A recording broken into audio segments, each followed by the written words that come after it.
For those of you who are listening, we were knocked off the air. They're playing these games again. We're broadcasting live so that you can see not only do the games follow us at the Star and Crescent Report, but we also get knocked out. And I know there's no sound. They were muting our mics and everything. I want to apologize for all of that. We actually have no control over that. Also, we're waiting for Mr. Ray McGovern to come on. Maybe he's getting blocked also. So I want you to understand the links to what we go through to try to get this news and this truth out to you, and all of the obstacles that are there.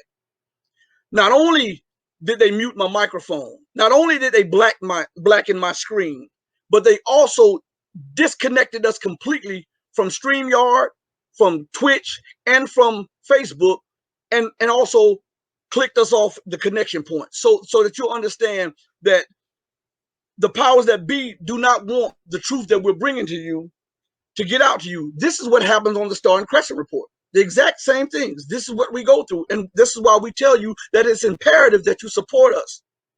This is why we say it doesn't cost you anything to like us on Facebook, on YouTube, and subscribe. It doesn't cost you anything. It doesn't cost you anything to go to the Hiram's 1555 blog and read the articles over there and patronize us over there. And if you like, you can donate, but the articles are free except for a small section, which is called the premium section, but everything else is free.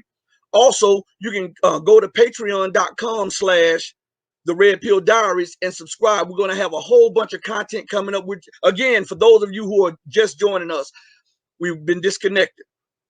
Okay, so have patience with us, but this is what we'll be going through on every show probably when we bring you hard hitters. We have Mark Dankoff coming on. We have, and I might be butchering his name, Sajid, I cannot, Sakat, I believe his name. He's a geopolitical person. He writes for Veterans Today. All right. He deals with foreign policy and he deals with geopolitics and what's going on all over the world. We have financial guru Gregory Manarino coming on. We have a whole host of different people that'll be joining us in the coming days and weeks. Some will be published on YouTube and Twitch and Facebook. Some will be just shared on the platforms of the Star and Crescent Report or the Hiram's 1555 blog or the Patreon, the Red Pill Diary Patreon. But we implore you to support us. You know, this is independent Black journalism, Black news, and we want support. That's one of the main things. Now, I haven't gotten an email or anything back about Mr. McGovern, and I'm hoping that he can get through. I'm checking the emails as I'm talking to you all to see if he responded back, because he told me last night that he was really raring to do this. Okay, so until we can get, I'm going to have to reiterate the things that I just said before we were cut off, and maybe some of you did not hear because they were muting my mic, and every time I was trying to unmute the mic, I couldn't unmute it. Okay, so here is the bio on Mr. Ray McGovern. Mr. Ray McGovern was born August 25th, 1939. He is a former Central Intelligence Agency officer turned political activist. He received the Intelligence Commendation Medal at his retirement, returning it in 2006 to protest the CIA's involvement in torture. He's also a founder of Veteran Intelligence Professionals. And it also says in his bio that, and this is the main part I want to get to, McGovern was a CIA analyst from 1963 to 1990. And in the 1980s, he chaired the National Intelligence Estimates and prepared the Presidential Daily Briefing. And this is why it's so important for you to listen, because if he can get on, and they probably are blocking his links, I just want to share that with you. If he's not on, maybe he got confused or something, or they're blocking his links. But I had him as a guest on the Star and Crescent Report, and we talked about the things that were going on in the Middle East. We had a very, very, very nice and in-depth conversation on that. And this is why I wanted him to get over to here, because the majority of the people that I'm trying to reach everybody, but the majority, and specifically, is Black people, because we have an unrealistic view of politics. We have an unrealistic view of geopolitics. We have an unrealistic view of the state of things today. And it is very important that we wake up to the reality of the time and what is going on and what you see right before you, because some of us are from Missouri. We have to be shown things. right? We have to be shown things, no matter what somebody says to you. Sometimes, as my mom used to say when I was a little kid, that experience was the best teacher, and some of us have to have it beating on us and beating in us and beating on our backs and stuff before we understand the severity and the ramifications of today's policies or yesterday's policies made by the political elite and the beneficiaries of those policies, which are the average Americans who are non-black, brown, red, and yellow. And so when we bring these things home, you have to have a open mind to see that there's a great collapse going on. And it's not just economic. I'm going to make this clear to you. It is not just an economic collapse that is underway. Okay? It is a collapse on every level. I want you to get that in your mind. There is a major collapse going on of the financial, the political, the geopolitical, the social, and the ethic order. Don't you see how people have lost their morality? Right? Don't you see how nobody has ethics anymore? You know, people, and even with the government, and remember that the government is a reflection of the masses of the people. And when you see America being cold-hearted, stout-hearted, and arrogant and boastful, it oftentimes reflects that of the domestic discourse. Okay, we see that there's no respect of life, and they're always putting material things above the sanctity and the security of life. There's a great and growing political divide. There's a great and growing economic divide. There's a massive economic divide, a massive one. There's a great and growing geopolitical divide where America once dominated in every area of the world, and now she's losing her grip on all of the global levels of power, and she's being driven mad because she cannot take that it is a non-Western nation, a non-Caucasian nation that is rising up to be not only her equal, but to be her superior in many instances. Like, look at China. 55 years ago, China was one of the, if not the most poorest nation on earth. I want you to understand this. Look at China today. Because of greed, the greed of the political elite of yesteryear, there's a blowback effect today. Because they didn't want to pay you a living wage and they were so greedy for the payola, they moved their manufacturing base to China, right?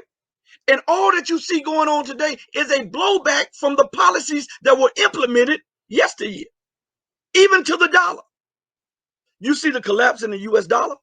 I know that's evident. All you have to do is go to the store today and see how far today's dollars go when in comparison to yesteryear's dollar.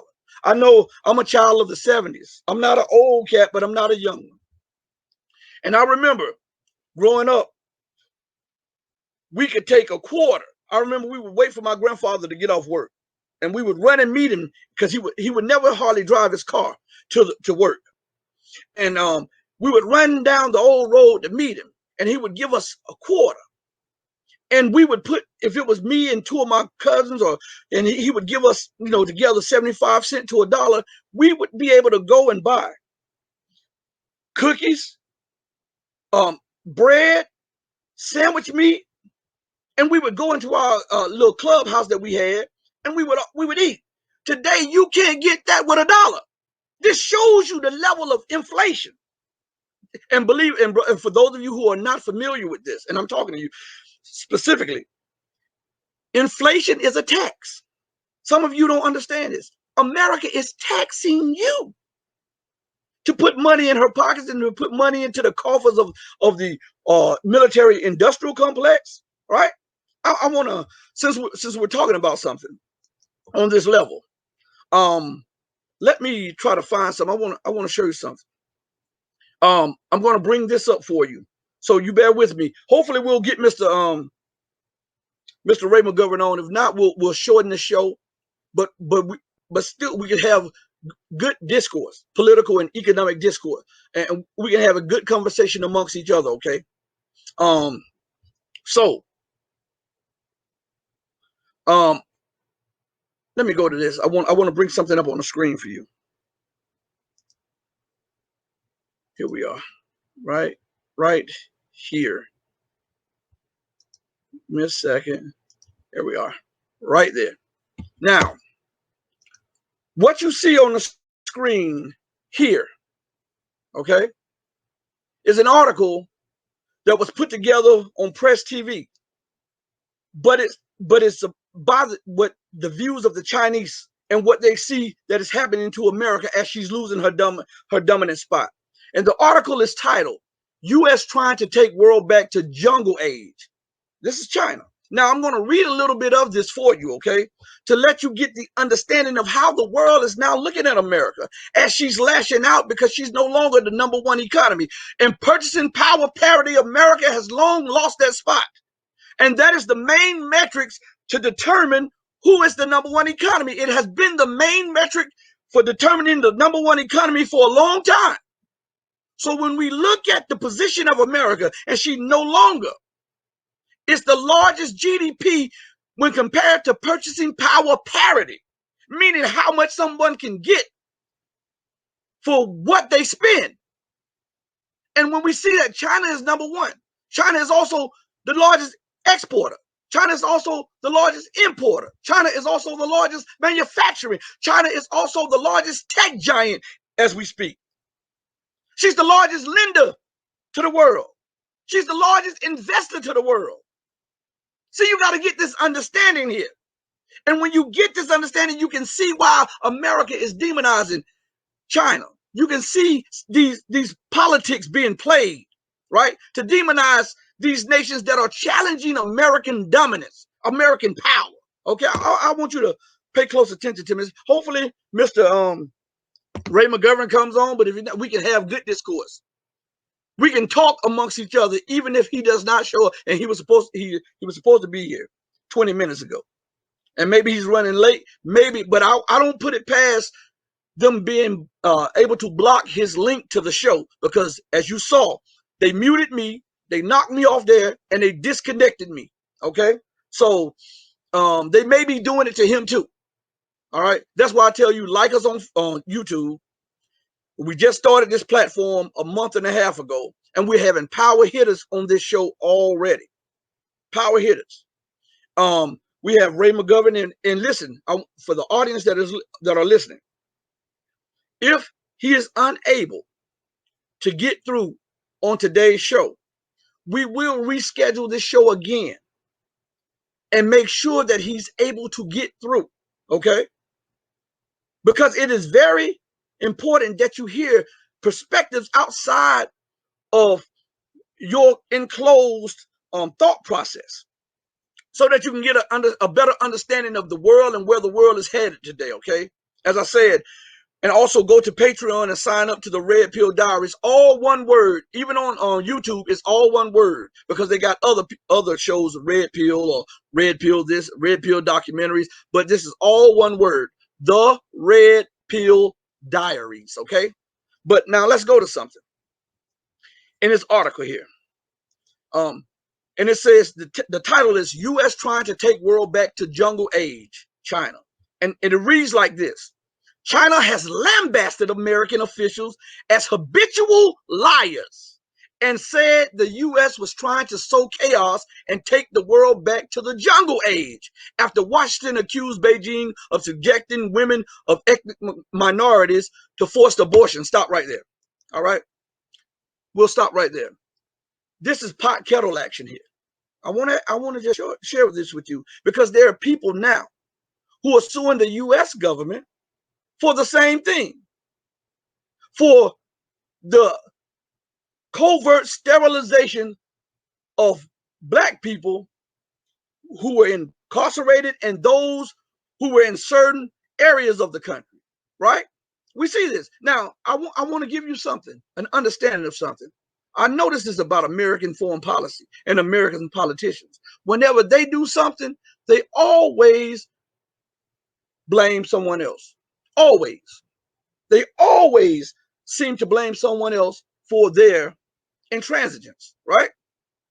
Someone else is always at fault. It's never America. Think about this now, because I want to get this in your process. I want you to process this. Think about 10 years ago when America proclaimed that she had a military budget of $500-600 billion. And at this time, 10-15 years ago, right, she bragged that she had no rival militarily nor economically. You can Google this. I'm not making this up. Google this. She said she had no technological peer, no military peer, no economic peer. And her stated doctrine was to prevent the rise of any nation or combination of nations to challenge her position. This is the truth. Anything that I'm saying is public knowledge. You can go Google this, right? With 500-600 billion plus the black book budget, roughly close to $1 trillion she was spending every year.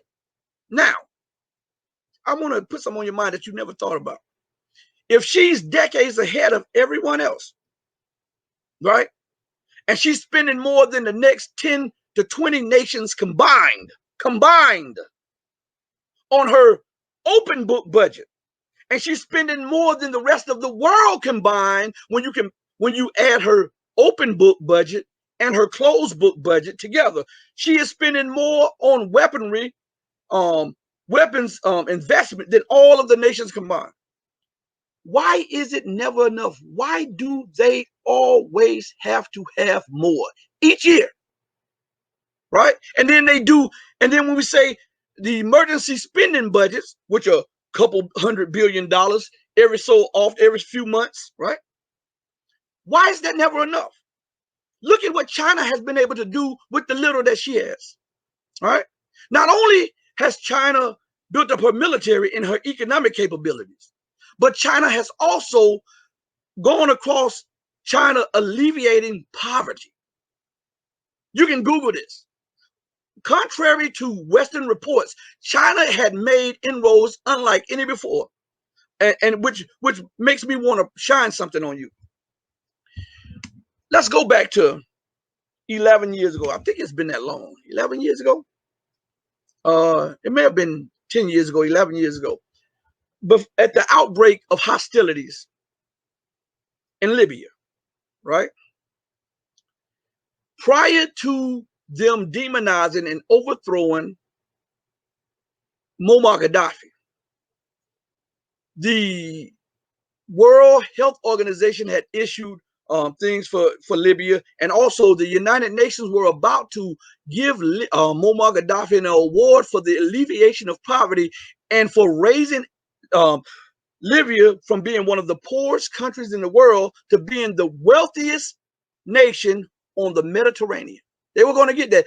But under French, US, and British pressure, the UN postponed that so that that cannot be presented as an obstacle for Western aggression against getting rid of Muammar Gaddafi, because he was hell-bent on removing all Western bases out of Africa and implementing the gold dinar, which would have overnight upended the euro and the US dollar domination around the globe. And all of the Western nations, which are considered rich nations, would have flip-flopped. The wealth would have been in Africa, because not only would the unified African currency would be around the whole of Africa, backed by gold, but also by the vast wealth of mineral and precious resources of the African continent. So they had to get rid of that. Now let's fast forward that to today. And remember, they demonized him as being a tyrant. But before we go further, they demonized Muammar Gaddafi as being a tyrant. But let's see what this tyrant did. He alleviated poverty. He paid for weddings. He gave married couples, I believe in US dollars, $50,000. He allowed any and every Libyan citizen to study. It was their choice to either study in Libya or study abroad. And if they chose to study abroad, the Libyan government would provide them housing and a monthly stipend as they go to college abroad. Also, there was free power. You understand? You didn't have to pay these power companies. There was free water, right? Free health care, right? And all of the citizens of Libya received a check from the oil wealth that was sold in international markets by the Libyan Jamahiriya government. Does that sound like a tyrant to you? Huh? I'm asking you, because sometimes we have to look deeper into what the Western picture is, because they only give us something to justify their policies. That's what happens. They give us things, they give us enough to justify their madness. Now, we fast forward it to, we can go to Syria, we can go to Venezuela. It's always a tyrant. It's always a dictator. It's, right? We go to Iraq. Saddam, when they got fed up with Saddam, when he changed and they were going to allow Saddam to continue in a fractured Iraq. But it was only until Saddam Hussein changed the peg of Iraqi oil from selling it in dollars to euros did Saddam be considered a threat to the world. And after he did that, and let me tell you this, for those of you who are not aware of this, and America said that they only wanted to do right by the Iraqi people, but they haven't done right by black people here in America yet. They want to do right by the Venezuelan people by overthrowing the Venezuelan government, but they haven't done right by black people in America yet. Right? I'm just giving it to you real. I'm not going to sugarcoat this. I have to tell you the truth, whether you like it or not. This is why you see the uprisings, right? And on one of the shows, we're going to have some people to come on the show, and they're going to tell you about the hidden provocations, the false flag things that are going on, and how all of those fires that were set were not, most of the time, they were not set by black people. I'm telling you this now, and they have photographic evidence and stuff. We might bring them on about this, but you want to demonize somebody, and it's never the culprit. It's always the victims that are being demonized, right? But again, they want to bring freedom to the people in China, and yet they have an economic and political boot on the neck of those who have served in the military, who have fought in their wars, and who are just saying, listen, give me an equal chance of opportunity here. Don't block me, don't stop me, don't set up barriers, don't treat me different.